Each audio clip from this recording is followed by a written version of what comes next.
प्रिय सत्य के प्यासे, प्रिय विद्रोही आत्माओं, आज मैं तुमसे बात करूंगा उस अनमोल विषय पर जिसे जान लेने पर मनुष्य का जीवन बदल जाता है। अपनी ऊर्जा को व्यर्थ मत गंवाओ। यह कोई साधारण उपदेश नहीं है, यह कोई नैतिक आदेश नहीं है, यह तो जीवन के परम रहस्य की कुंजी है। तुम्हारी जितनी भी ऊर्जा है वो तुम्हारी पूंजी है, वो तुम्हारा धन है, वो तुम्हारी मुक्ति का साधन है। और तुम उसे कहां कहां गंवा देते हो?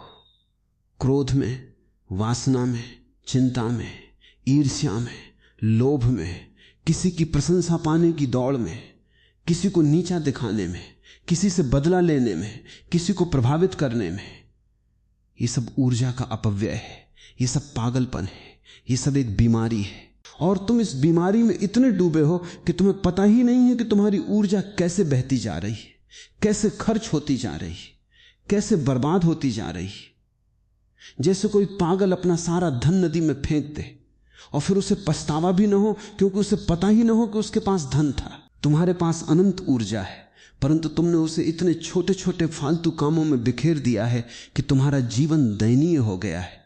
दुखी, थका हुआ, निराश, बीमार, पीला सा। तुम किसी भी चीज के लिए ऊर्जा नहीं पाते हो, क्योंकि तुमने उसे पहले ही गंवा दिया है। जो ऊर्जा तुम्हें परम आनंद तक पहुंचा सकती थी, वही ऊर्जा तुम क्रोध में जला देते हो। और क्रोध से तुम्हें क्या मिलता है? कुछ नहीं, बस एक जलन, एक पीड़ा, एक पछतावा।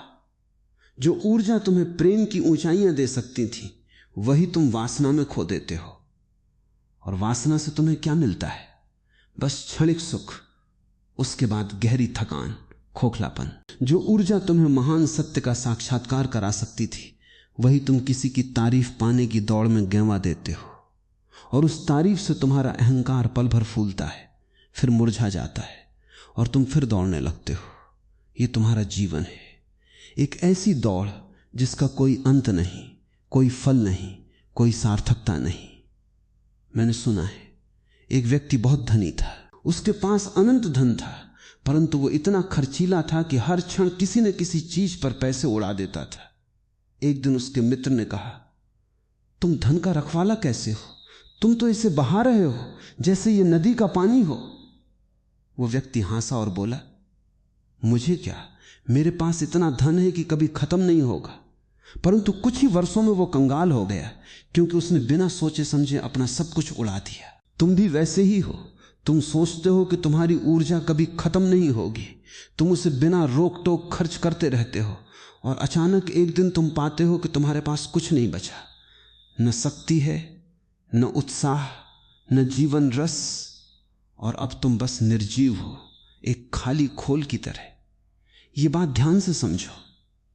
तुम्हारी ऊर्जा दो प्रकार से खर्च होती है। एक बाहरी गतिविधियों में, दौड़ भाग, बोल बोलना, किसी को समझाना, किसी से बहस करना, किसी को प्रभावित करना, किसी से लड़ना झगड़ना, यह सब शारीरिक और मानसिक ऊर्जा खर्च करता है।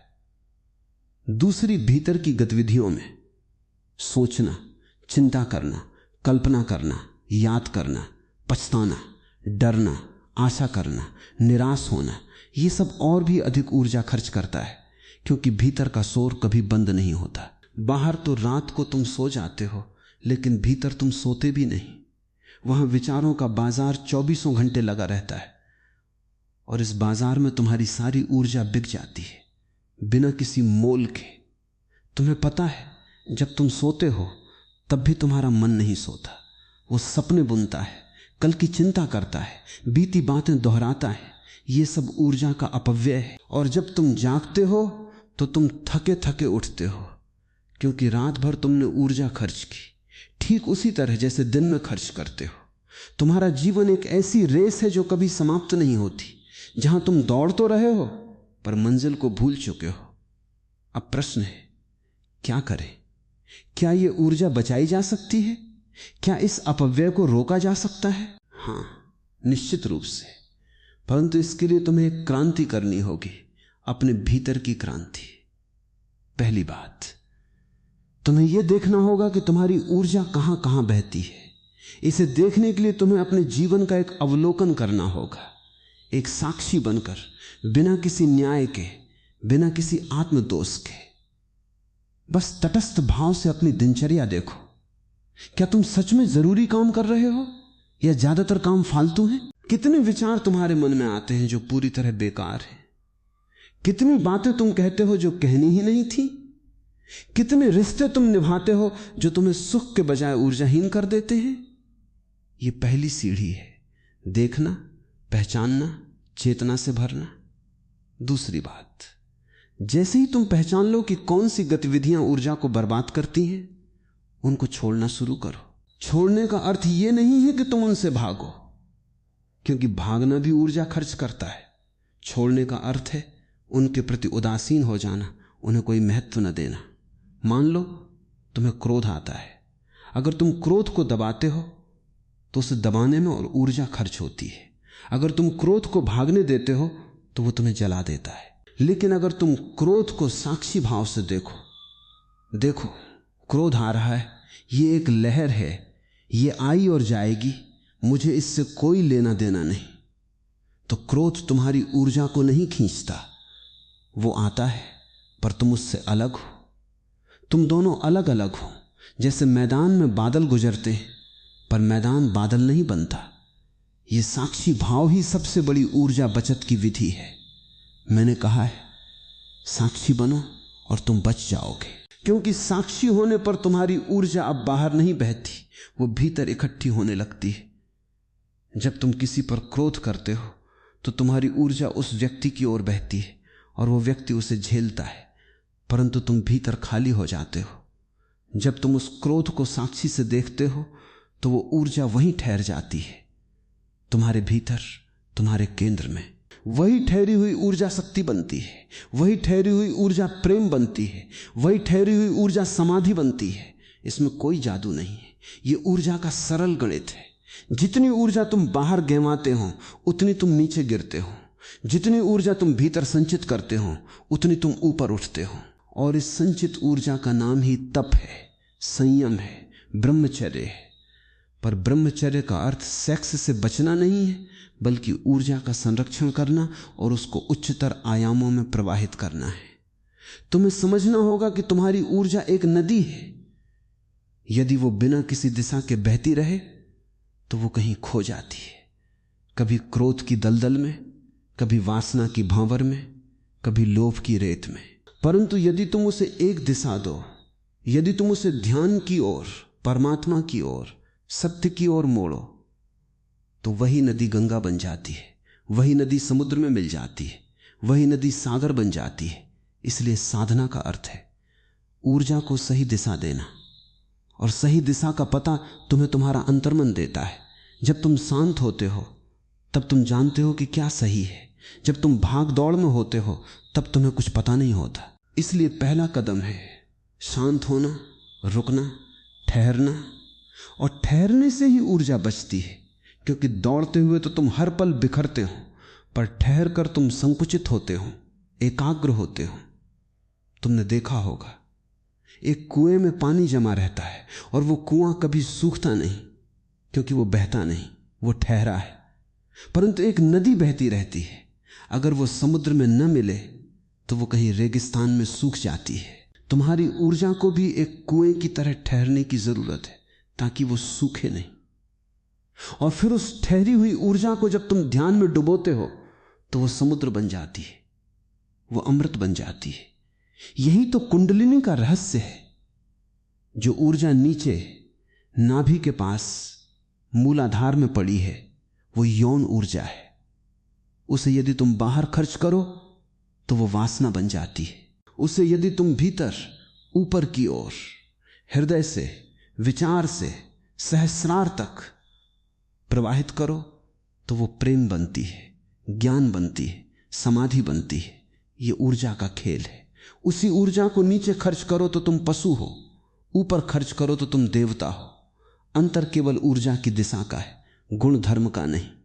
इसलिए मैं कहता हूं अपनी ऊर्जा को व्यर्थ मत गंवाओ, उसे ऊपर उठाओ, उसे उच्चतर आयामों में प्रवाहित करो। ये सुनते ही कुछ लोग कहेंगे लेकिन ओशो, ऊर्जा बचाना बहुत कठिन है, हमें तो क्रोध आता है, हम तो वासना से ग्रस्त हैं, हम तो चिंता करते हैं, हमारा मन तो बहुत बेचैन है, हम क्या करें।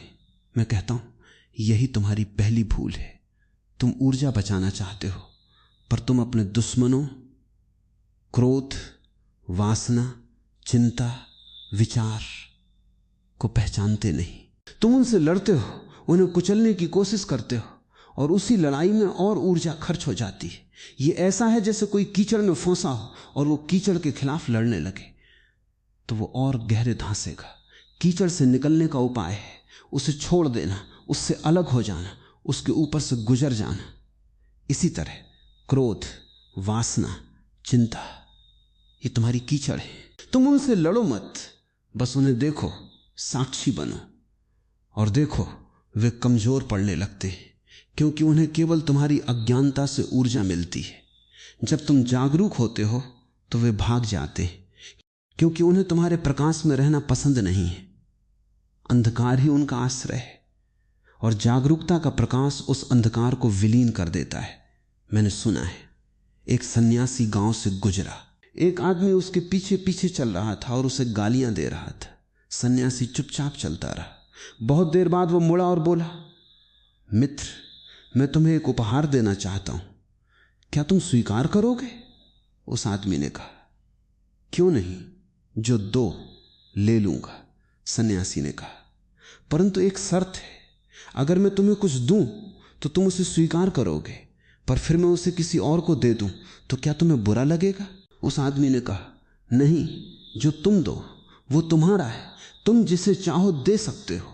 सन्यासी ने कहा, तो फिर मैं तुम्हें ये गालियां वापस देता हूं, मैंने कभी स्वीकार ही नहीं की, तुम्हारी गालियां तुम ही रखो।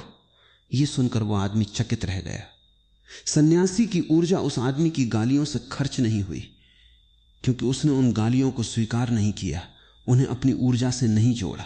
यही तुम्हारी कुंजी है। किसी भी नकारात्मक बात को स्वीकार मत करो, किसी भी बाहरी उत्तेजना को अपनी ऊर्जा से मत जोड़ो। बाहरी उत्तेजना आती है, वो आने दो, पर उसे अपने भीतर प्रवेश मत दो। जब तक तुम उसे प्रवेश नहीं देते तब तक तुम्हारी ऊर्जा सुरक्षित है। यही तो अहिंसा का असली अर्थ है। अपनी ऊर्जा की हिंसा मत करो। और यहां एक और रहस्य है, तुम्हारी ऊर्जा को बचाने का सबसे सरल उपाय है कम बोलना। ओशो कहते थे, मौन ही ऊर्जा का भंडार है। तुमने देखा होगा, जो लोग बहुत बोलते हैं वे बहुत जल्दी थक जाते हैं। उनके चेहरे पर कोई तेज नहीं होता, उनकी आंखों में चमक नहीं होती, क्योंकि उन्होंने अपनी सारी ऊर्जा शब्दों में बहा दी है। शब्द में ऊर्जा होती है। जब तुम बोलते हो तो तुम अपनी प्राण शक्ति बाहर फेंकते हो। जो संत मौन रहते हैं वे इसलिए नहीं कि उन्हें बोलना नहीं आता, वे इसलिए कि वे अपनी ऊर्जा बचाना चाहते हैं। वे कम बोलते हैं, और जब बोलते हैं तो हर शब्द सार्थक होता है, हर शब्द अमृत होता है। तुम तो ऐसे बोलते हो जैसे तुम्हारे पास शब्दों की खदान हो, बिना सोचे, बिना रुके, बिना जरूरत के। यह ऊर्जा का सबसे बड़ा अपव्यय है। इसलिए मैं कहता हूं, कम बोलो, और जब बोलो तो पूरी चेतना के साथ बोलो, जैसे हर शब्द तुम्हारी आत्मा का एक टुकड़ा हो। इसी तरह कम सोचो, क्योंकि सोचना भी ऊर्जा खर्च करता है। मैं ये नहीं कहता कि सोचना बंद कर दो, वो असंभव है, क्योंकि मन तो सोचता ही है। पर मैं कहता हूं, अनावश्यक सोचना बंद करो। जो सोच जरूरी है, जो सोच तुम्हारे जीवन से संबंधित है, जो सोच किसी समस्या का हल ढूंढती है, वो ठीक है। परंतु जो सोच बिना किसी उद्देश्य के आती है, जैसे कल क्या होगा, कल किसने क्या कहा, अमुक व्यक्ति ने मुझे क्यों नहीं देखा, अमुक को मुझसे क्या मतलब है, ये सब बेकार सोच है, ये सब ऊर्जा का क्षय है। जब भी तुम पाओ कि तुम बेकार सोच रहे हो तो बस उस विचार को छोड़ दो, उसे जाने दो, जैसे एक सूखे पत्ते को हवा उड़ा ले जाती है। उससे लड़ो मत, पर उसे पालन पोषण भी मत दो, अन्यथा वो बीज बनेगा और बीज से वृक्ष बनेगा, और एक विचार से 1000 विचार पैदा होंगे और तुम उस जंगल में खो जाओगे। यही तो मन का झरना है, एक विचार से दूसरा, दूसरे से तीसरा, और तुम इस सिलसिले को तोड़ते नहीं, क्योंकि तुम्हें पता ही नहीं कि ये सब ऊर्जा ले रहा है। और सबसे गहरे स्तर पर अपनी भावनाओं को कम तीव्र करो। क्रोध, घृणा, ईर्ष्या, भय, अत्यधिक उत्साह, अत्यधिक दुख, ये सब भावनाएं तुम्हारी ऊर्जा को झटके से खर्च करती हैं, तुम्हारी ऊर्जा नदी की तरह शांत बहे, बाढ़ की तरह नहीं, क्योंकि बाढ़ सब कुछ बहा ले जाती है, पर शांत नदी गहरी होती है, शक्तिशाली होती है। इसलिए योग ने इंद्रियों पर संयम की बात की है। इंद्रियां तुम्हारी ऊर्जा के द्वार हैं। जब तुम किसी स्वादिष्ट भोजन को देखते हो तो तुम्हारी ऊर्जा उस ओर दौड़ती है, बिना खाए ही वो खर्च होने लगती है। जब तुम किसी सुंदर दृश्य को देखते हो तो तुम्हारी ऊर्जा उसमें बंध जाती है, वहां भी खर्च होती है। इसका अर्थ यह नहीं है कि तुम अपनी इंद्रियां बंद कर लो, वो असंभव और पागलपन है, बल्कि अर्थ है सचेत होकर देखो, उसमें इतना तो मत डूबो कि तुम अपना केंद्र खो बैठो। एक सचेत व्यक्ति खाता है पर उसके आस्वाद में कोई लोभ नहीं है, वो देखता है पर उसकी आंखों में कोई आसक्ति नहीं है, वो अनासक्त है। और अनासक्त व्यक्ति की ऊर्जा बिखरती नहीं, वो एकत्रित रहती है, वही ऊर्जा उसे प्रकाशित करती है। मैंने सुना है एक युवक एक गुरु के पास आया, उसने कहा मैं ऊर्जा बचाना चाहता हूं पर मैं असफल होता हूं। गुरु ने कहा तुम वहां क्या करते हो जहां ऊर्जा खर्च होती है? युवक ने कहा मैं बाजार जाता हूं, लोगों से मिलता हूं, बातें करता हूं, खाता पीता हूं, फिल्में देखता हूं, यही सब।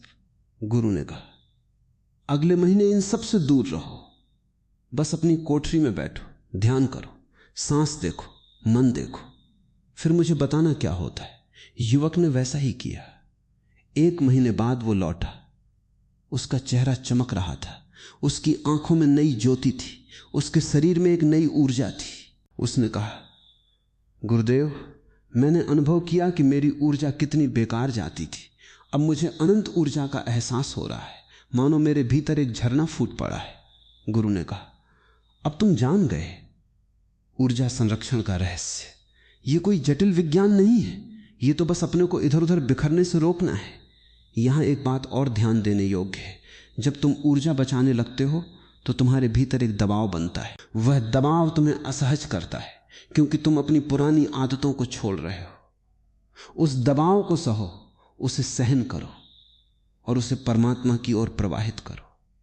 यही तो तुम्हारे ध्यान का ईंधन है। ये संचित ऊर्जा ही ध्यान को गहरा बनाती है, और जब ध्यान गहरा होता है तो वही ऊर्जा प्रज्ञा बनती है। तुम दूरदर्शी बन जाते हो, तुम्हें सत्य के दर्शन होते हैं, तुम्हारा जीवन एक कला बन जाता है। इसलिए संत कहते हैं जितनी ऊर्जा तुम बचाओगे उतना ही तुम परमात्मा के करीब होगे, क्योंकि परमात्मा तुम्हारे भीतर उसी शांत एकत्रित ऊर्ध्वमुखी ऊर्जा के रूप में प्रकट होता है। अब मैं तुम्हें इस ऊर्जा अपव्यय की जड़ तक ले जाता हूं। वो जड़ है तुम्हारा अहंकार। हाँ, अहंकार यही सबसे बड़ा ऊर्जा चोर है। तुम जो भी करते हो उसके पीछे एक आवाज होती है, ये मैं कर रहा हूं, इससे मुझे मान मिलेगा, मुझे पहचान मिलेगी, मुझे सम्मान मिलेगा, मैं विशेष बनूंगा। ये अहंकार तुम्हारी हर क्रिया को प्रभावित करता है, और हर क्रिया में तुम अपनी ऊर्जा अहंकार को चढ़ाते हो। अहंकार एक आग है, वो जितना बड़ा होता है उतनी ही ऊर्जा जलाता है, और जब अहंकार बुझता है तो ऊर्जा बचती है। इसलिए सभी धर्मों ने अहंकार त्याग की बात की है। वो इसलिए नहीं कि अहंकार बुरा है, बल्कि इसलिए कि अहंकार तुम्हारी ऊर्जा को खा जाता है, तुम्हें रसातल में खींच ले जाता है। जब तुम मैं नहीं रहते तो ऊर्जा का कोई बाहरी उपभोक्ता नहीं रहता, वो सब तुम्हारे भीतर ही रहती है, तुम्हारी आत्मा का प्रकाश बनती है। तुमने कभी सोचा है बुद्ध इतने शांत क्यों थे, इतने प्रकाशमान क्यों थे? क्योंकि उन्होंने अहंकार को पूरी तरह विसर्जन कर दिया था। उनके भीतर कोई मैं नहीं था जो ऊर्जा खींचता। उनकी सारी ऊर्जा उनकी चेतना में बदल गई थी। वे अकेले बैठे होते, फिर भी उनके चारों ओर एक प्रभामंडल होता, क्योंकि उनकी ऊर्जा बिखरती नहीं थी। वो संकुचित होकर एक तीव्र ज्योति बन जाती थी। तुम भी ऐसे हो सकते हो, बस इस मैं को थोड़ा कम करो, इस मैं को देखो, इस मैं को पहचानो कि ये झूठा है, ये असली नहीं है, ये तो एक छाया है। जब तुम इस छाया का पीछा करते हो तो तुम्हारी ऊर्जा उस छाया में खो जाती है। जब तुम इस छाया को छोड़ देते हो तो तुम्हारी ऊर्जा सूर्य की तरह अपने आप प्रकाशित होने लगती है। और एक बात, तुम्हारी ऊर्जा केवल शारीरिक या मानसिक नहीं है, वो आध्यात्मिक भी है। जब तुम संगीत सुनते हो तो तुम्हारी ऊर्जा उस संगीत में घुल जाती है, और अगर वो संगीत उच्च कोटि का है तो वो तुम्हें ऊपर उठाता है, अगर निम्न कोटि का है तो नीचे गिराता है। इसलिए तुम जो भी सुनते हो, जो भी देखते हो, जो भी पढ़ते हो, जो भी सोचते हो, उसका असर तुम्हारी ऊर्जा पर पड़ता है। यही कारण है कि सत्संग की बात की गई है, क्योंकि सत्संग में तुम्हारी ऊर्जा उच्च स्तर पर प्रवाहित होती है, वो शुद्ध होती है, वो परिष्कृत होती है। और जब तुम किसी नकारात्मक, अश्लील, हिंसक, क्षुद्र चीज के संपर्क में आते हो तो तुम्हारी ऊर्जा दूषित होती है, वो नीचे गिरती है, वो अपव्यय होती है। यही तो विवेक है। तुम्हें अपने लिए तय करना है कि क्या तुम अपनी ऊर्जा को व्यर्थ गंवाना चाहते हो या उसे ऊंचाइयों पर ले जाना चाहते हो। और ये फैसला तुम्हारे हर छोटे बड़े कर्म में है। तुम किस संगत में हो, क्या पढ़ते हो, क्या देखते हो, क्या सोचते हो, ये सब तुम्हारी ऊर्जा को आकार देता है। मैंने सुना है, एक गांव में एक संत रहते थे। हर रोज सैकड़ों लोग उनसे मिलने आते थे। एक दिन एक आदमी ने संत से पूछा, आप इतने लोगों के बीच रहते हैं, इतनी बातें करते हैं, फिर भी आप कभी थकते नहीं, ये कैसे संभव है? संत मुस्कुराए और बोले, जब तुम पूछते हो तो मैं सुनता हूं, पर मैं अपनी ऊर्जा तुम्हें नहीं देता, मैं उसे अपने भीतर ही रखता हूं। मैं बोलता हूं, पर शब्दों के पीछे कोई मैं नहीं है, इसलिए मेरी ऊर्जा नहीं बहती। मैं एक दर्पण की तरह हूं। तुम आते हो, दर्पण तुम्हें दिखाता है, पर दर्पण पर कुछ नहीं चिपकता। यही तो कुंजी है। दर्पण बनो, न कि शोषक। दर्पण तुम्हारी ऊर्जा नहीं खींचता, वो बस प्रतिबिंब देता है और अपनी ऊर्जा को बचाए रखता है। तुम भी दर्पण बनो। रिश्तों में आओ, पर उनमें अपनी पहचान मत डालो। काम करो, पर उनमें अपना अहंकार मत डालो। दूसरों से मिलो, पर उन्हें अपनी ऊर्जा मत दो। तुम तो बस एक साक्षी हो, एक दृष्टा। यही तो मैं तुम्हें सिखाता हूं कि तुम जीवन में रहो, पर उससे अलग रहो। तुम संसार में रहो, पर उससे ऊपर रहो। यही तो सच्चा विराग है। विराग का अर्थ भागना नहीं है, बल्कि बीच में रहते हुए भी अलग रहना, बिखरते हुए भी एकत्रित रहना। अब तुम पूछोगे, ये सब सिद्धांत तो ठीक है, पर व्यवहार में कैसे लाऊं? मैं तुम्हें एक प्रयोग बताता हूं। प्रतिदिन कुछ समय निकालो जब तुम पूरी तरह निष्क्रिय हो, कोई काम नहीं, कोई विचार नहीं, कोई योजना नहीं, बस बैठो, खाली बैठो, जैसे तुम्हारा कोई अस्तित्व नहीं। इस खाली बैठने में तुम्हारी ऊर्जा, जो अब तक बाहर बह रही थी, भीतर लौटने लगती है। यही ऊर्जा का भंडारण है। और जब तुम इस भंडारण को करते हो तो धीरे धीरे तुम पाओगे कि तुम्हारा शरीर हल्का हो गया है, मन शांत हो गया है, भावनाएं स्थिर हो गई हैं, तुम एक नई ऊर्जा से भर गए हो। वही ऊर्जा तुम्हें जीवन की हर स्थिति में संभालती है, वही तुम्हें संकट में स्थिर रखती है, वही तुम्हें सुख में अहंकारी नहीं बनने देती। वही ऊर्जा तुम्हारा परम सहारा है। और इस ऊर्जा संरक्षण का सबसे गहरा पहलू यह है कि जब तुम अपनी ऊर्जा को बचाते हो तो वो अपने आप प्रेम में बदल जाती है। प्रेम का अर्थ ही है अतिरिक्त ऊर्जा का दूसरे के प्रति बहाव। जब तुम्हारे पास अतिरिक्त ऊर्जा होती है तो तुम प्रेम करते हो, और वो प्रेम बिना किसी मांग के होता है, बिना किसी अपेक्षा के। वो प्रेम एक उपहार है। लेकिन जब तुम्हारे पास ऊर्जा नहीं होती तो तुम प्रेम नहीं कर सकते। तुम तो बस प्रेम की भीख मांगते हो, और वो भीख कभी नहीं भरती, क्योंकि भीख तो भीख है, वो कभी धन नहीं बनती। इसलिए पहले अपने भीतर ऊर्जा का भंडार बनाओ, और वो भंडार ही तुम्हारा सच्चा प्रेम बनेगा।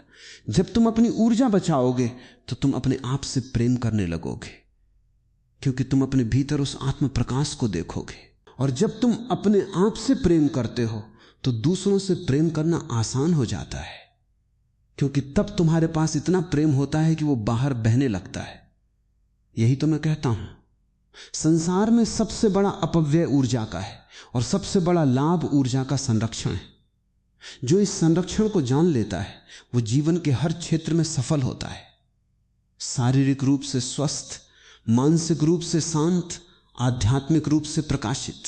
और जो इस संरक्षण को नहीं जानता वो बार बार थकता है, बीमार पड़ता है, दुखी रहता है। वो जीवन भर यही सोचता है कि उसे और अधिक चाहिए, परंतु उसे पता नहीं कि जो उसके पास है वो पहले ही बह रहा है। और वो उसे रोकना नहीं जानता। इसलिए आज से ही, इस क्षण से अपनी ऊर्जा के प्रति सजग हो जाओ। देखो तुम कहां अपनी ऊर्जा खर्च कर रहे हो, किस बात पर, किस व्यक्ति पर, किस विचार पर, किस क्रोध पर, किस लालसा पर। और जहां अनावश्यक खर्च हो रहा हो वहां रोको। रोकने का अर्थ है साक्षी बनो, अलग हो जाओ, उससे अपनी पहचान मत जोड़ो। धीरे धीरे तुम पाओगे कि तुम्हारी ऊर्जा इकट्ठी होने लगी है, और जब वो एकत्रित होती है तो वो एक अग्नि बन जाती है जो तुम्हारे भीतर के कचरे को जला देती है, तुम्हारे भीतर के अंधकार को मिटा देती है और तुम्हें पूर्णता की ओर ले जाती है। यही तो जीवन का परम लक्ष्य है, और इस लक्ष्य के लिए ऊर्जा संरक्षण पहली सीढ़ी है। उस सीढ़ी पर चढ़ो और देखो तुम्हारी दुनिया बदल जाती है। तो मैं दोहराता हूं, अपनी ऊर्जा को व्यर्थ मत गंवाओ। यही मेरा संदेश है, यही मेरी आशीष है, यही मेरा प्रेम है कि तुम अपने भीतर की इस विराट शक्ति को पहचानो, उसे संजो, उसे ऊपर की ओर मोड़ो और उसी से अपने जीवन को एक महान कला, एक महान उत्सव, एक महान ज्योति बना डालो। क्योंकि जिस दिन तुम ऊर्जा के इस रहस्य को जान लोगे, उस दिन तुम न केवल आजाद हो जाओगे बल्कि तुम स्वयं ही ऊर्जा के देवता बन जाओगे। अब तुम्हारी यात्रा तुम्हारी है, मैंने रास्ता दिखा दिया। अब जाओ और अपनी ऊर्जा को बचाओ, संजो और उसे परम सत्य की ओर प्रवाहित करो। और अब प्रियतम, जब तुम इस ऊर्जा संरक्षण के प्रति सजग हो गए हो तो मैं तुम्हें और गहराई में ले जाता हूं, क्योंकि ऊर्जा का अपव्यय केवल बाहरी गतिविधियों या विचारों तक ही सीमित नहीं है। उसकी जड़ें बहुत गहरी हैं। वे तुम्हारे अचेतन में, तुम्हारे संस्कारों में, तुम्हारी पिछली जन्मों की आदतों में तक जाती हैं। परंतु मैं तुम्हें अभी इतना ही कहूंगा, जो दिख रहा है उससे शुरू करो। जो अदृश्य है वो अपने आप प्रकट होगा। मैं तुम्हें इस क्षण से एक और महत्वपूर्ण आयाम बताता हूं। तुम्हारी ऊर्जा को सबसे अधिक तब नुकसान होता है जब तुम अपनी तुलना दूसरों से करते हो। यह तुलना एक ऐसी बीमारी है जो तुम्हारी ऊर्जा को चूसती रहती है, जैसे कोई पिशाच तुम्हारे रक्त को पीता है। जब तुम किसी को अधिक सुंदर देखते हो तो तुम जलने लगते हो, और वो जलन ऊर्जा है। जब तुम किसी को अधिक धनी, अधिक प्रतिष्ठित, अधिक बुद्धिमान देखते हो तो तुम्हारी ईर्ष्या जागती है, और वो ईर्ष्या ऊर्जा को भस्म करती है। तुम अपने आप को मापते हो दूसरों के पैमाने से, और जब तुम अपने को कम पाते हो तो तुम निराश होते हो। जब अधिक पाते हो तो तुम घमंडी होते हो। परंतु इन दोनों स्थितियों में तुम अपनी ऊर्जा खो देते हो। निराशा तुम्हें सुस्त बनाती है, घमंड तुम्हें अंधा बनाता है। दोनों ही ऊर्जा के दुश्मन हैं। इसलिए तुलना को छोड़ो, क्योंकि तुलना तो मन की चाल है। मन तुम्हें कभी शांत नहीं रहने देता। वो तुम्हें हमेशा किसी न किसी से तुलना करने को कहता है, और तुम भूल जाते हो कि तुम अद्वितीय हो। कोई दूसरा तुम्हारा तुलना पात्र नहीं हो सकता, क्योंकि कोई भी दो व्यक्ति एक जैसे नहीं है। इस धरती पर तुम्हारे जैसा कोई दूसरा नहीं है, न कभी था न कभी होगा। तुम एक अनमोल अद्वितीय सृजन हो। जब तुम इसे स्वीकार कर लेते हो तो तुलना अपने आप मिट जाती है, और तुम्हारी ऊर्जा उस मिट्टी में बच जाती है जो अन्यथा ईर्ष्या और अहंकार में जल जाती। ऊर्जा बचाने का एक और गहरा नियम है क्षमा करना। क्षमा तुम दूसरे को नहीं करते, क्षमा तुम अपने को करते हो।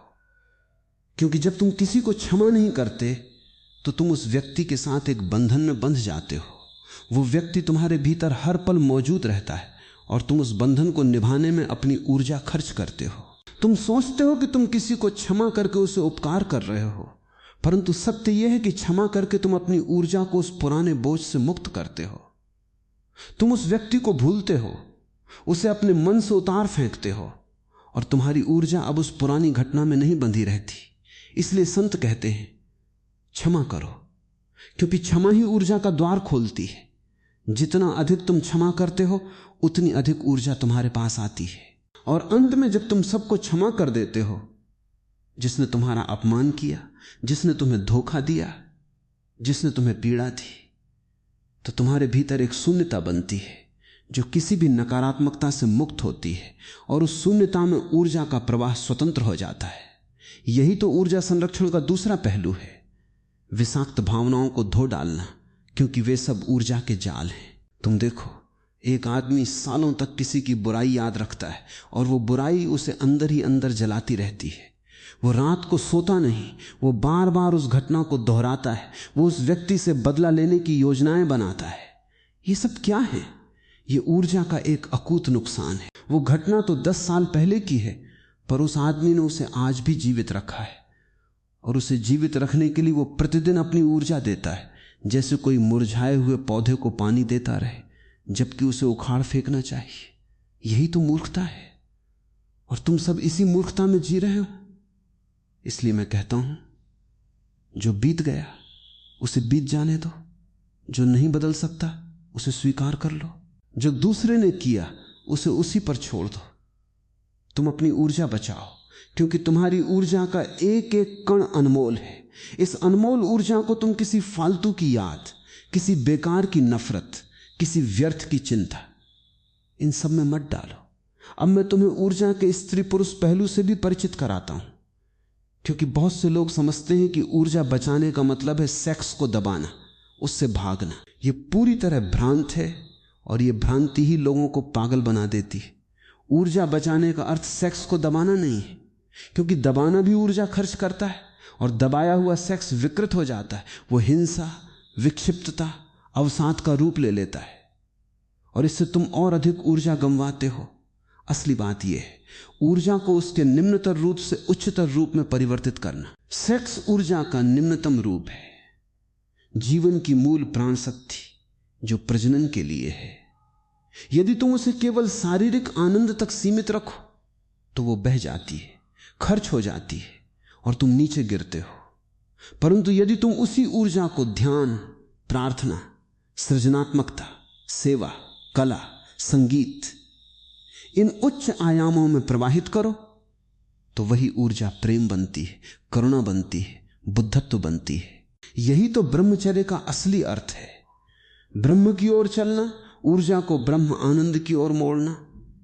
इसका कभी मतलब नहीं कि तुम सेक्स से मुक्त हो जाओ, क्योंकि जो मुक्त हो गया उसके पास कोई ऊर्जा नहीं बची, वो तो नपुंसक हो गया, सन्यासी नहीं। सच्चा सन्यासी तो वो है जिसके पास ऊर्जा है, पर वो उसे ब्रह्म रस में बदल लेता है। वो सेक्स को नकारता नहीं, उसे स्वीकार करता है, और फिर उसे ऊपर उठाता है, उसे परिष्कृत करता है, उसे अमृत बना लेता है। तुमने देखा होगा, एक नदी का पानी नीचे बहता है, पर जब वो भाप बनता है तो वो ऊपर उठता है, बादल बनता है, और फिर वो बरसता है। वही पानी, पर उसकी दिशा बदल गई। तुम्हारी ऊर्जा भी वैसी ही है। वही काम शक्ति जब ध्यान के ताप से भाप बनती है तो वो आकाश में उड़ती है, तुम्हारे सहस्रार में विलीन हो जाती है, और फिर वो अमृत की वर्षा करती है। वही अमृत जिसे पीकर संत पागल हो गए। ये रूपांतरण कोई जादू नहीं है, ये एक वैज्ञानिक प्रक्रिया है जिसे तुम प्रत्येक क्षण अपने ध्यान में अनुभव कर सकते हो। जब तुम गहरे ध्यान में बैठते हो तो तुम्हारी सारी ऊर्जा जो सामान्यतः नीचे काम केंद्र में जमा होती है, ऊपर की ओर बढ़ने लगती है, क्योंकि ध्यान में तुम बाहरी विषयों से हटकर भीतर जाते हो, और भीतर जाने का अर्थ है ऊर्जा का ऊर्ध्वगमन। यही कारण है कि ध्यान करने वालों को एक अलग प्रकार का आनंद मिलता है। वो आनंद काम सुख से कहीं गहरा है, कहीं अधिक शांत है, कहीं अधिक परिपूर्ण है, और उस आनंद को पा लेने पर काम सुख बचकाना लगने लगता है। जैसे कोई बाल खिलौना किसी वयस्क को अब आकर्षित नहीं करता। यह परिवर्तन स्वाभाविक है। तुम्हें किसी को दबाने की जरूरत नहीं, बस ध्यान में गहरे उतरो और ऊर्जा अपने आप ऊपर उठने लगती है। परंतु इसके लिए तुम्हें अपनी ऊर्जा को एक विशेष दिशा देनी होगी, और वो दिशा है प्रेम। हां, प्रेम ही वो माध्यम है जो ऊर्जा को सबसे सहजता से परिवर्तित करता है। जब तुम सच्चे प्रेम में होते हो, चाहे वो किसी व्यक्ति के लिए हो, किसी कला के लिए, किसी सत्य के लिए, किसी ईश्वर के लिए, तो तुम्हारी ऊर्जा उस ओर प्रवाहित होती है, और वो प्रवाह एक उत्थान है। जब तुम प्रेम करते हो तो तुम अपनी सीमाओं को भूल जाते हो, तुम अपने अहंकार को भूल जाते हो, और उसी भूलने में तुम्हारी ऊर्जा स्वतंत्र हो जाती है। वो किसी रुकावट में नहीं बैंधती, वो पूरी तरह उस वस्तु में समा जाती है जिससे तुम प्रेम करते हो।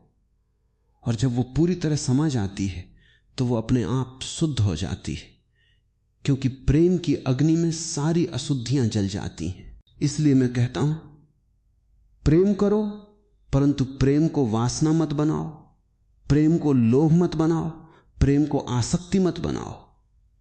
प्रेम तो एक ज्वाला है। जब वो सच्ची होती है तो वो तुम्हारी ऊर्जा को शुद्ध करती है, उसे परिमार्जित करती है, उसे दिव्य बनाती है।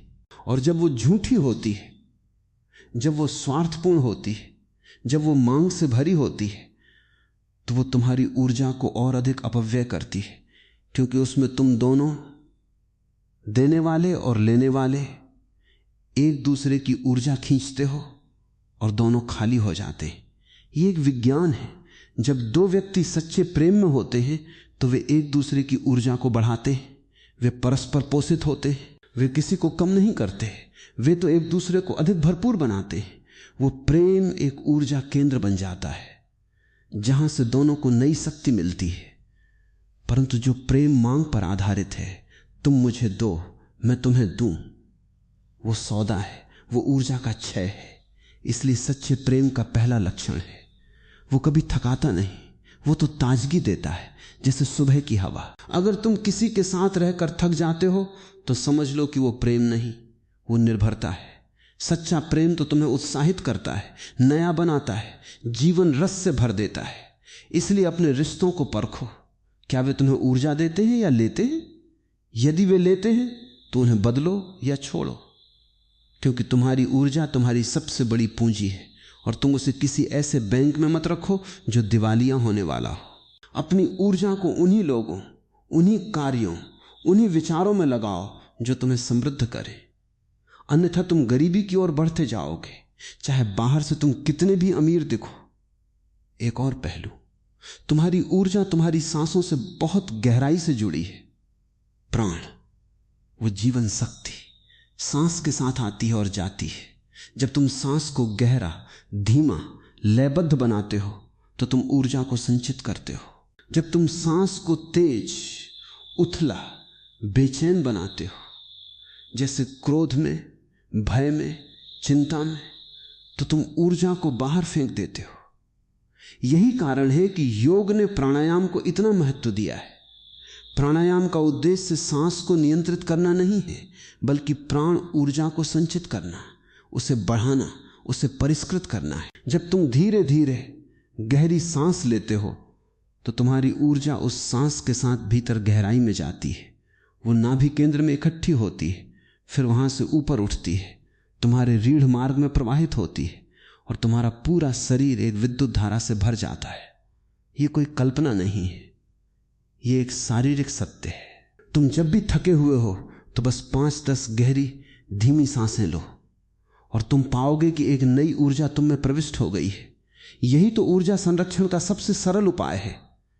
जो भी तुम्हारे पास है उसे बाहर मत जाने दो, बल्कि गहरी सांस के साथ उसे भीतर ही भीतर परिचालित करो। इस प्रकार तुम हर पल अपनी ऊर्जा को बढ़ा सकते हो, क्योंकि सांस तो चलती ही रहती है। बस उसके प्रति सजग हो जाओ और वहीं से ऊर्जा का भंडारण शुरू हो जाता है।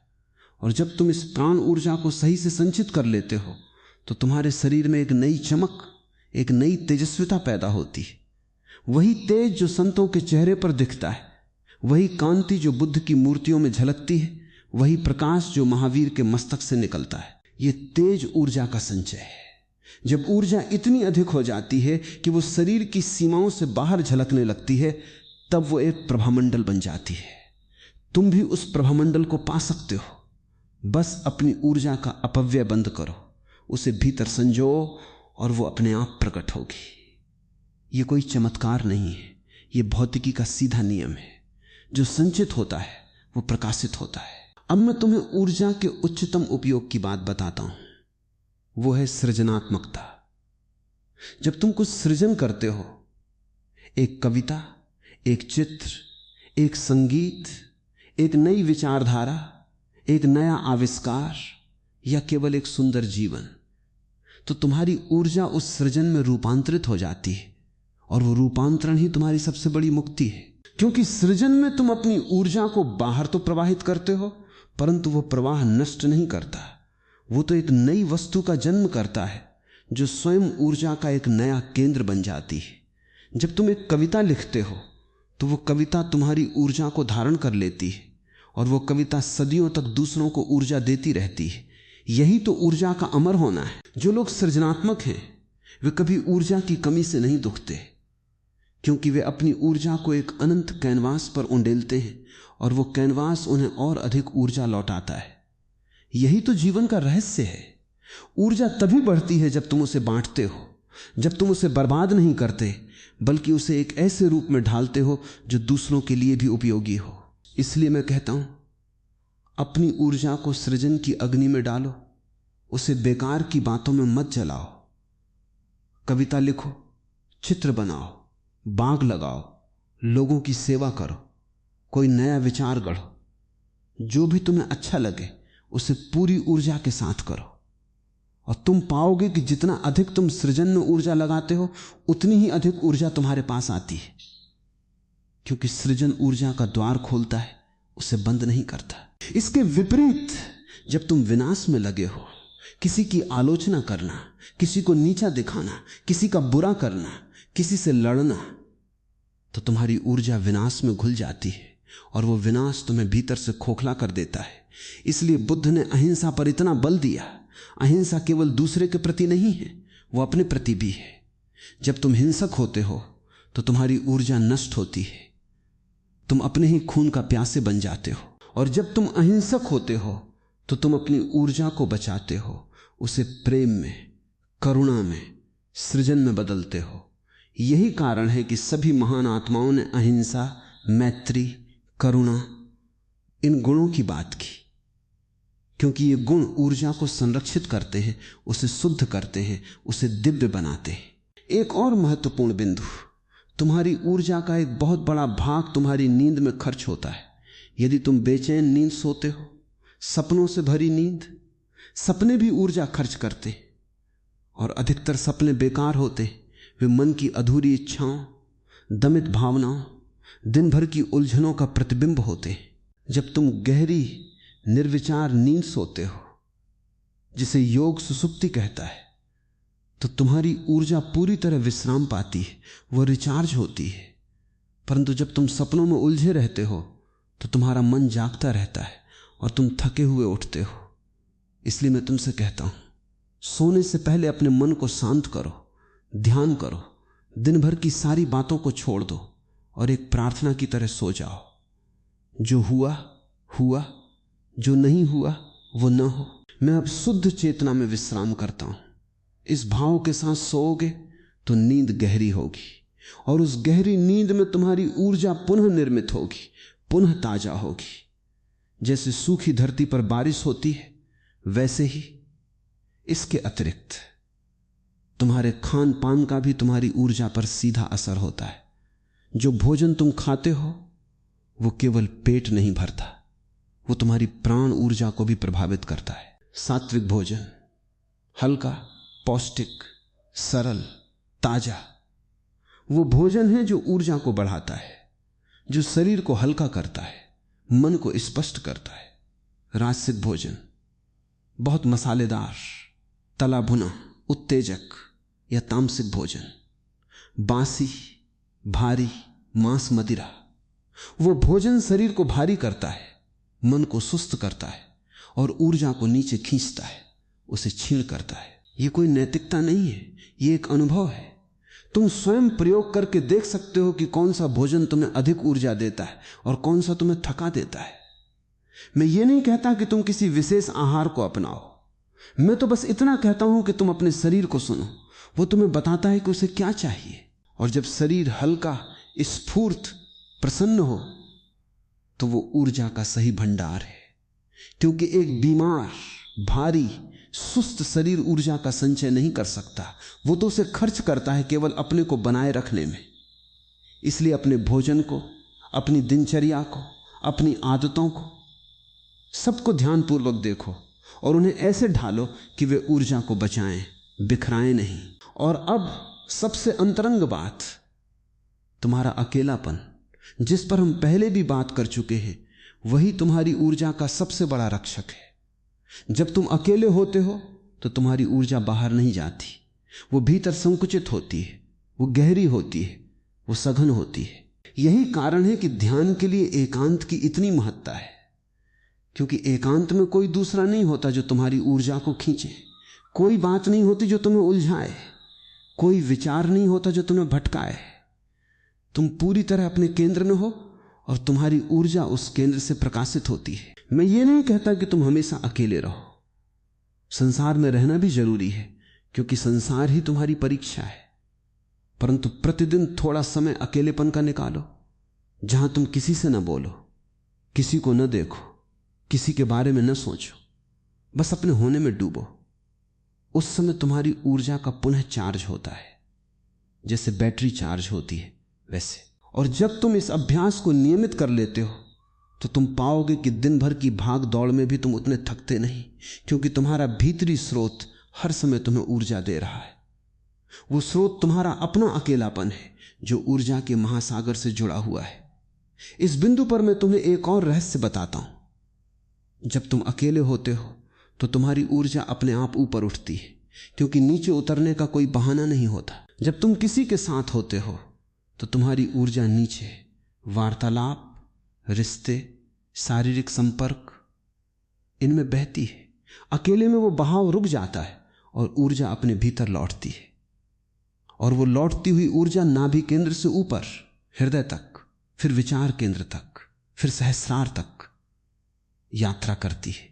यही कारण है कि मैंने तुमसे पहले कहा था, अकेले होना सीखो, क्योंकि वहीं तुम्हारी आजादी है और वहीं तुम्हारी ऊर्जा का संरक्षण भी है।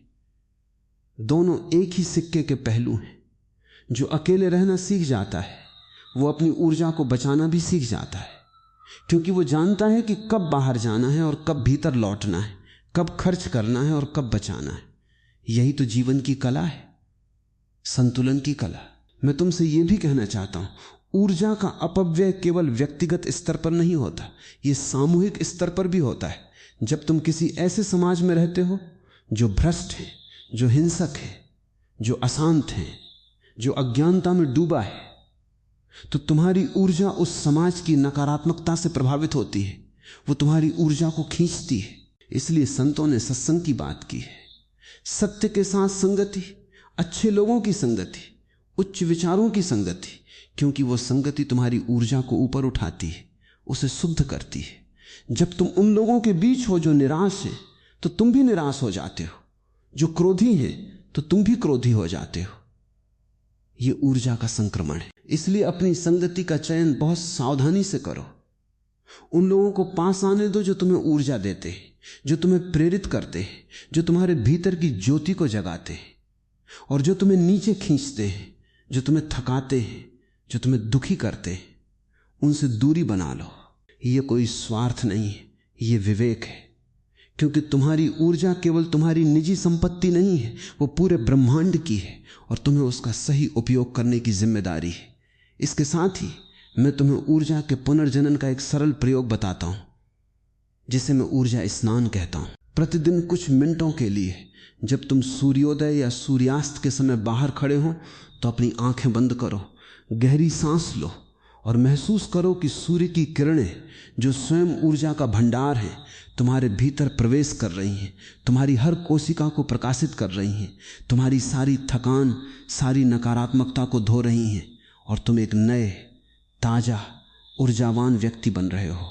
यह कोई काल्पनिक बात नहीं है। सूर्य का प्रकाश, पृथ्वी का चुंबकीय क्षेत्र, वायु की प्राण शक्ति, ये सब वास्तविक ऊर्जा स्रोत है, और जब तुम उन्हें अपनी चेतना से ग्रहण करते हो तो वे तुम्हारी ऊर्जा को पुनर्जीवित करते। इसी तरह पेड़ों के बीच खड़े होकर उनकी हरियाली को देखते हुए, उनकी शांति को महसूस करते हुए तुम उनकी ऊर्जा को अवशोषित कर सकते हो। प्रकृति तुम्हारी ऊर्जा की सबसे बड़ी पुनः पूर्ति है, क्योंकि प्रकृति कभी थकती नहीं, वो नित्य नई है, नित्य ऊर्जावान है। इसलिए जितना हो सके प्रकृति के संपर्क में रहो।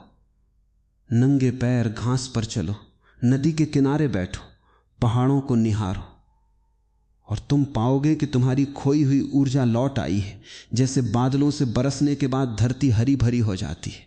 और अंत में मैं तुम्हें इस विषय के सबसे गूढ़ रहस्य पर ले जाता हूं। ऊर्जा का अंतिम स्रोत स्वयं परमात्मा है। जब तुम प्रार्थना करते हो, जब तुम ध्यान करते हो, जब तुम अपने को किसी उच्च सत्ता के प्रति समर्पित करते हो, तो उस समर्पण में तुम्हारी व्यक्तिगत ऊर्जा ब्रह्मांडीय ऊर्जा से जुड़ जाती है और तुम अनंत शक्ति का अनुभव करते हो। यही तो चमत्कार है। जब तुम अपनी छोटी सी ऊर्जा को परम ऊर्जा में मिला देते हो तो वो सीमित से असीमित हो जाती है। यही कारण है कि जो लोग भक्ति के मार्ग पर हैं वे कभी ऊर्जाहीन नहीं होते, क्योंकि वे लगातार उस महास्रोत से जुड़े रहते हैं।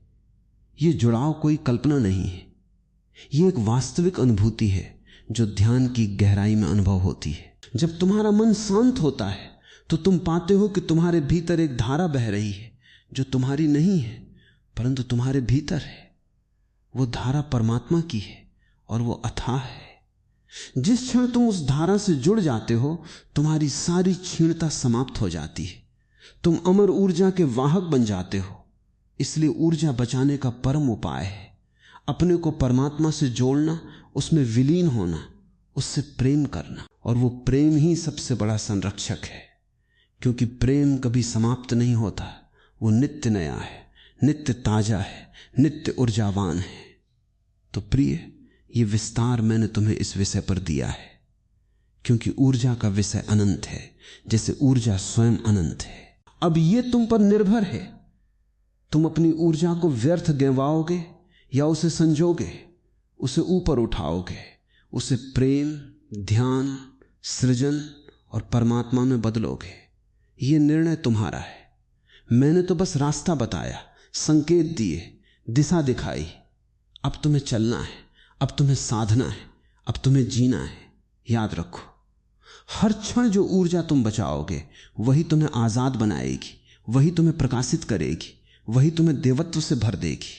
इसके विपरीत हर क्षण जो ऊर्जा तुम गंवाओगे वही तुम्हें गरीब बनाएगी, वही तुम्हें अंधकार में धकेलेगी, वही तुम्हें दुख का कारण बनेगी। ये तुम्हारी पसंद है और ये पसंद हर पल तुम्हारे सामने है। सावधान रहो, सचेत रहो और अपनी ऊर्जा को सबसे उच्चतम उपयोग में लगाओ, क्योंकि वही तुम्हारा सच्चा धर्म है, वही तुम्हारी सच्ची पूजा है, वही तुम्हारी सच्ची मुक्ति है। और जब तुम इस सत्य को जी लोगे तो तुम पाओगे कि तुम्हारी ऊर्जा न केवल बच गई बल्कि वो अनंत हो गई, वो सच्चिदानंद बन गई, जहां कोई क्षय नहीं, कोई अपव्यय नहीं, केवल शाश्वत प्रवाह है। यही मेरी आशीष है कि तुम उस शाश्वत प्रवाह को जानो और उसमें स्नान करके अमर हो जाओ। अब मैं तुमसे उस बिंदु की बात करूंगा जहां ऊर्जा का अपव्यय सबसे सूक्ष्म और सबसे खतरनाक रूप ले लेता है, और वो है तुम्हारी अपनी कहानियां। हां, तुम हर पल अपने आप को एक कहानी सुनाते हो। मैं दुखी हूं, मैं असफल हूं, मुझे कोई नहीं चाहता, मैं बेकार हूं, मुझसे नहीं होगा, संसार बहुत कठिन है, लोग बहुत बुरे हैं। ये सब कहानियां हैं और ये कहानियां तुम्हारी ऊर्जा को चूस लेती हैं, जैसे कोई पिशाच तुम्हारे जीवन रक्त को पी लेता है। तुम्हें पता है ये कहानियां सच नहीं होती, ये तो तुम्हारे मन की रचनाएं हैं, तुम्हारी पुरानी आदतें हैं, तुम्हारे संस्कारों के जाल हैं। लेकिन तुम उन्हें इतनी बार दोहराते हो कि वे तुम्हारा सत्य बन जाती हैं और फिर तुम उस सत्य के अनुसार जीते हो, थके थके, हारे हारे, निराश निराश। और इसी जीवन शैली में तुम्हारी ऊर्जा प्रतिदिन बहती रहती है बिना किसी प्रतिरोध के। मैं कहता हूं, इन कहानियों को पहचानो, इनके झूठ को देखो। तुम दुखी नहीं हो, तुमने दुखी होने की आदत बना ली है। तुम असफल नहीं हो, तुमने असफलता को अपनी पहचान बना लिया है। तुम बेकार नहीं हो, तुमने बेकार होने के विचार को पाल लिया है। और ये सारे विचार तुम्हारी ऊर्जा के चोर हैं। जितनी जल्दी तुम इन्हें छोड़ो उतनी जल्दी तुम पाओगे कि अचानक तुम्हारे पास ऊर्जा है जो पहले नहीं थी। ये ऊर्जा कहीं से नहीं आई, वो तो थी ही, बस इन झूठी कहानियों में बंद थी। अब वो मुक्त हो गई है। तुमने कभी ध्यान दिया, जब तुम किसी को कोई नकारात्मक बात बताते हो तो तुम थक जाते हो? जब तुम दूसरों के सामने अपनी विफलताएं, अपने दुख, अपनी शिकायतें बांटते हो तो तुम और अधिक थक जाते हो। ये ऊर्जा का अपव्यय है, क्योंकि उन बातों को दोहराने से तुम उन्हें और अधिक पुष्ट करते हो, उन्हें और अधिक वास्तविक बनाते हो और तुम उसी कुएं में और गहरे गिरते हो। इसलिए मैं कहता हूं, अपनी नकारात्मक बातों को अपने तक ही सीमित रखो और जितना हो सके उन्हें मन में भी न दोहराओ। बस उन्हें देखो, उन्हें स्वीकार करो कि वे आईं और फिर उन्हें जाने दो। जैसे कोई बादल आता है और फिर चला जाता है। तुम बादल को पकड़कर नहीं रखते। यही तो अभ्यास है तुम्हारी ऊर्जा को इन कहानियों से मुक्त करने का, तुम्हें इस जाल से बाहर निकालने का। जितनी अधिक तुम अपनी नकारात्मक कहानियों को दोहराते हो उतनी ही तुम उन्हें सत्य मानने लगते हो और उतनी ही तुम्हारी ऊर्जा उनमें बंधती जाती है। इसके विपरीत यदि तुम सकारात्मक कहानियां गढ़ो, मैं समर्थ हूं, मैं शक्ति हूं, मैं आनंद हूं, मैं परमात्मा का एक अंश हूं, तो वे भी सत्य बन जाती हैं, क्योंकि मन वही मानता है जो तुम बार बार कहते हो। तो क्यों ना उन कहानियों को चुनो जो तुम्हें ऊर्जा दें, जो तुम्हें उठाएं, जो तुम्हें प्रकाशित करें। यही तो विवेक है, अपने विचारों का, अपने शब्दों का, अपनी कहानियों का चयन करना, क्योंकि यही चयन तुम्हारी ऊर्जा का भाग्य तय करता है। इससे भी सूक्ष्म तुम्हारी ऊर्जा तुम्हारी अपेक्षाओं में भी बह जाती है। तुम दूसरों से कुछ अपेक्षा करते हो कि वे ऐसे करें, वैसे न करें, कि वे तुम्हें समझें, तुम्हें प्यार करें, तुम्हारी कद्र करें। और जब वे ऐसा नहीं करते तो तुम निराश होते हो और वो निराशा ऊर्जा को गंवाती है। परंतु जो व्यक्ति अपेक्षा रहित है उसकी ऊर्जा अकुंठित बहती है, क्योंकि वो किसी पर निर्भर नहीं है, वो स्वयं में पूर्ण है। अपेक्षाएं तुम्हारी ऊर्जा के कीड़े हैं, वे भीतर ही भीतर तुम्हें खोखला करते रहते हैं और तुम्हें पता भी नहीं चलता कि तुम इतने थके क्यों हो। वास्तव में जब तुम किसी से कोई अपेक्षा नहीं रखते तो तुम्हारी ऊर्जा उस अपेक्षा रहित स्थिति में मुक्त हो जाती है, और वो मुक्त ऊर्जा ही प्रेम है, वो मुक्त ऊर्जा ही करुणा है, वो मुक्त ऊर्जा ही आनंद है। यही कारण है कि बुद्ध ने आसारित होने की बात की। वे कहते थे जिसने आशा छोड़ दी वही सच्चा जीवन पाता है, क्योंकि आशा तो भविष्य में जीना है जो ऊर्जा को वर्तमान से चुरा लेता है। इसलिए वर्तमान में जियो, बिना किसी अपेक्षा के, बिना किसी आशा के, बिना किसी मांग के, और तुम पाओगे कि तुम्हारी ऊर्जा अब बहती है, रुकती नहीं, क्योंकि कोई रुकावट नहीं है। तुम पूछोगे लेकिन ओशो, क्या अपेक्षा न रखना संभव है? हम तो मानव हैं, हमारी भावनाएं हैं। मैं कहता हूं यह संभव है, परंतु इसके लिए तुम्हें अपनी भावनाओं को समझना होगा, उन्हें दबाना नहीं। जब तुम किसी से प्रेम करते हो तो अपेक्षा स्वाभाविक है, परंतु तुम उस अपेक्षा को चेतना से देख सकते हो, उसे पार कर सकते हो। मतलब यह कि तुम प्रेम तो करो, परंतु प्रेम को बंधन मत बनाओ। तुम दूसरे से यह ना कहो कि तुमने मुझे निराश किया, बल्कि यह कहो कि मैंने अपनी अपेक्षा रखी और वो मेरी गलती थी, तुम उसके लिए जिम्मेदार नहीं हो। जब तुम ये स्वीकार कर लेते हो कि अपेक्षाएं तुम्हारी हैं, तुम्हारी समस्या है, दूसरे की नहीं, तो तुम उन्हें छोड़ सकते हो। और जैसे ही तुम उन्हें छोड़ते हो तुम्हारी ऊर्जा वापस लौटती है, क्योंकि तुमने उसे दूसरे की प्रतिक्रिया में बंद कर नहीं रखा। यही तो आजादी है, अपनी अपेक्षाओं से आजाद होना, क्योंकि वे अपेक्षाएं ही तुम्हारी सबसे बड़ी जंजीरें हैं। जितनी अपेक्षाएं कम उतनी ऊर्जा अधिक। ये सूत्र याद रखो और तुम पाओगे कि तुम्हारा जीवन हल्का हो गया है, तुम्हारा कदम उछलने लगा है, तुम्हारी आंखों में चमक आ गई है। अब मैं एक और गहरे बिंदु पर आता हूं। तुम्हारी ऊर्जा का अपव्यय तुम्हारे दूसरों को बदलने के प्रयास में होता है। तुम सोचते हो कि तुम्हें दूसरों को सुधारना है, उन्हें सही रास्ता दिखाना है, उन्हें अपने विचारों के अनुसार ढालना है, और इस प्रयास में तुम अपनी सारी ऊर्जा लगा देते हो।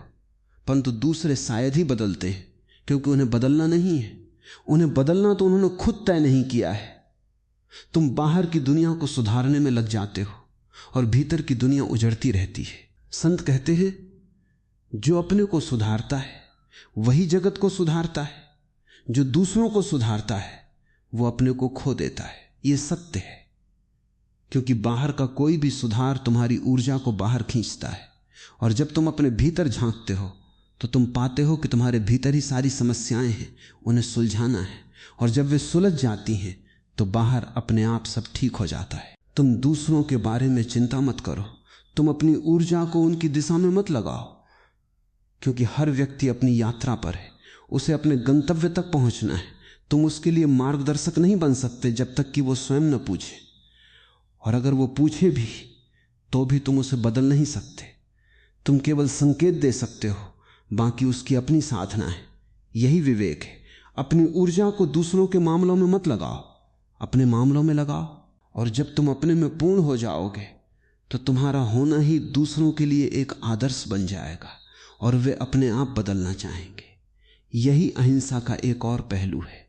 दूसरों को बदलने की हिंसा मत करो, उन्हें वैसे ही रहने दो जैसे वे हैं, क्योंकि वे भी अपनी ऊर्जा के स्वामी हैं, वे भी अपनी यात्रा पर हैं। और इसी क्रम में मैं तुम्हें कर्म के रहस्य से परिचित कराता हूं। तुम्हारा हर कर्म, हर विचार, हर शब्द, हर भावना, ये सब ऊर्जा का एक रूप है और ये कभी नष्ट नहीं होता, ये केवल रूप बदलता है। जब तुम किसी को कष्ट देते हो तो तुम्हारी ऊर्जा उस कष्ट के रूप में उस व्यक्ति तक जाती है और फिर वो तुम्हारे पास वापस आती है। यही कर्म फल का नियम है। ये कोई नैतिक दंड नहीं है, ये ऊर्जा का सरल विज्ञान है। जो तुम दोगे वही तुम्हें वापस मिलेगा, क्योंकि ऊर्जा संतुलन चाहती है।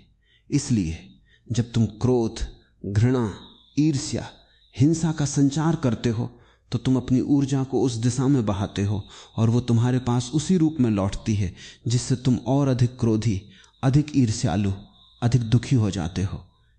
ये एक दुष्चक्र है। परंतु जब तुम प्रेम, करुणा, शांति, क्षमा का संचार करते हो तो तुम्हारी ऊर्जा उस रूप में बाहर जाती है और वो तुम्हारे पास प्रेम, करुणा, शांति के रूप में लौटती है और तुम और अधिक प्रेमी, अधिक शांत, अधिक आनंदित हो जाते हो। यही सत्कर्म का रहस्य है। ये तुम्हारी ऊर्जा का बीजारोपण है। जो तुम बोओगे वही काटोगे। ये केवल नैतिक उपदेश नहीं है, ये ऊर्जा का वैज्ञानिक नियम है। इसलिए सावधान रहो। अपनी ऊर्जा को केवल उन्हीं दिशाओं में बहाओ जहां से वो तुम्हें और अधिक समृद्ध करके लौटे, न कि तुम्हें कंगाल करे। प्रेम बो और प्रेम काटो, शांति बो और शांति काटो, ज्ञान बो और ज्ञान काटो। यही तो ऊर्जा संरक्षण का परम सूत्र है। अब मैं तुम्हें एक और पहलू बताता हूं जो बहुत लोगों को हैरान करता है। वो है आलोचना से बचना। न केवल दूसरों की आलोचना से, बल्कि अपनी आलोचना से भी। जब तुम अपनी आलोचना करते हो, मैं बुरा हूं, मैं गलत हूं, मुझसे नहीं होगा, तो ये भी ऊर्जा खर्च करता है। और जब तुम दूसरों की आलोचना करते हो, वो बुरा है, वो गलत है, वो ऐसा क्यों है, तो ये भी ऊर्जा खर्च करता है। आलोचना कभी रचनात्मक नहीं होती जब तक कि वो शुद्ध प्रेम से न हो। और शुद्ध प्रेम से की गई आलोचना भी अत्यंत दुर्लभ होती है, क्योंकि प्रेमी व्यक्ति तो बिना आलोचना के ही स्वीकार कर लेता है। इसलिए आलोचना को पूरी तरह छोड़ दो, अपनी भी, दूसरों की भी। जहां आलोचना है वहां ऊर्जा का क्षय है। उसके स्थान पर स्वीकृति लाओ, अपनी स्वीकृति, दूसरों की स्वीकृति, जीवन की स्वीकृति, जैसे भी वो है। जब तुम जीवन को वैसे ही स्वीकार कर लेते हो जैसा वो है, तो तुम्हारी ऊर्जा उस स्वीकृति में स्थिर हो जाती है। वो बहती नहीं, वो बचती है। और स्वीकृति से एक शांति पैदा होती है, क्योंकि तुम लड़ना बंद कर देते हो, तुम संघर्ष बंद कर देते हो। और जब संघर्ष बंद होता है तो ऊर्जा बचती है, और वो बची हुई ऊर्जा तुम्हारी आत्मा का प्रकाश बन जाती है। इस बिंदु पर मैं तुम्हें धन्यवाद के अभ्यास की बात बताता हूं, जो ऊर्जा बचाने का सबसे सरल और सुंदर उपाय है। प्रतिदिन जब तुम सोने जाओ तो उस दिन की कम से कम 5 चीजों के लिए धन्यवाद दो, जो भी तुम्हें मिली, चाहे वो छोटी हो चाहे बड़ी। एक अच्छा खाना, एक मित्र का स्नेह, सूर्य का प्रकाश, बारिश की बूंदें, एक पक्षी का गान, या बस कि तुम जीवित हो। इन सब के लिए धन्यवाद दो। यह धन्यवाद भाव तुम्हारी ऊर्जा को कृतज्ञता की ओर मोड़ता है, और कृतज्ञता एक उच्चतर ऊर्जा है जो तुम्हें और अधिक प्राप्त करने के लिए खोल देती है। जो शिकायत करता है उसकी ऊर्जा नीचे जाती है, जो धन्यवाद देता है उसकी ऊर्जा ऊपर उठती है। शिकायत अपव्यय है, कृतज्ञता संरक्षण है। और इससे भी बढ़कर कृतज्ञता तुम्हें जीवन के छोटे छोटे आनंदों से भर देती है, जो पहले तुम्हें दिखाई नहीं देते थे। यही तो ऊर्जा का उत्सव है। जब तुम छोटी छोटी चीजों में आनंद पाते हो तो तुम्हारी ऊर्जा उस आनंद से पोषित होती है, वो बढ़ती है, वो खिलती है। इसलिए आज से ही धन्यवाद का अभ्यास करो और देखो कैसे तुम्हारी ऊर्जा बदल जाती है, कैसे तुम्हारे जीवन में नई रोशनी आ जाती है। मैं तुम्हें एक और सूक्ष्म बात बताता हूं, तुम्हारी ऊर्जा तुम्हारे सपनों में भी बहती है। न केवल रात के सपने बल्कि दिन के सपने। जब तुम कल्पना करते हो, जब तुम काश और अगर में जीते हो, तो तुम वास्तविकता से भागते हो और उस भागने में ऊर्जा खर्च होती है। सपने तुम्हें कोई वास्तविक लाभ नहीं देते, वे तुम्हें केवल अस्थायी सुख देते हैं और फिर तुम वापस वास्तविकता में आते हो और उस सुख की कमी और भी अधिक पीड़ा देती है। ये एक ऊर्जा जाल है। इसलिए जागरूक रहो।